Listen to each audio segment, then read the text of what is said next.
where they are openly accepting that they don't know Sanskrit, they don't know any of the scriptural texts from Vedas to Puranas, and still they are arguing that there is no evidence of Sri Ram being born in Ayodhya, and still we consider them eminent historians.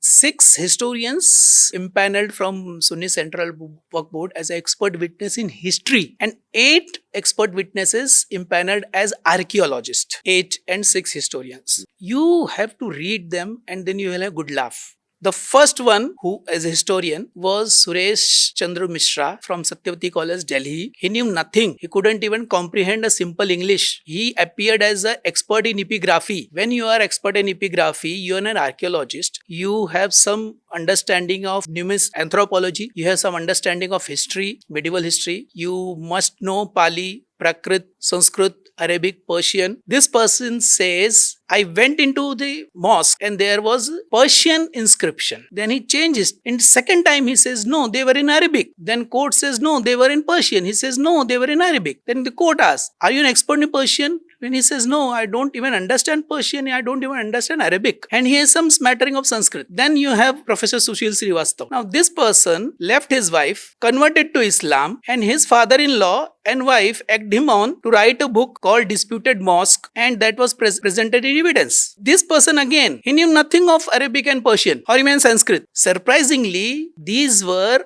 ventriloquists. बोलने वाले गुड्डे होते हैं ना, वो सारे लोग थे. The people behind those who controlled their threats: Romila Thapar, Arya Sharma, Irfan Habib, K.M. Srimali, Amiya Kumar Bagchi, Savyasachi Bhattacharya, Niladri Bhattacharya. Why didn't they come? If they were so sure of their historicity and historiography and their history and fact and scientific temperament, why didn't they come before the court? They didn't come, and they sent the foot soldiers to be martyred, and they were martyred. Every one of them martyred.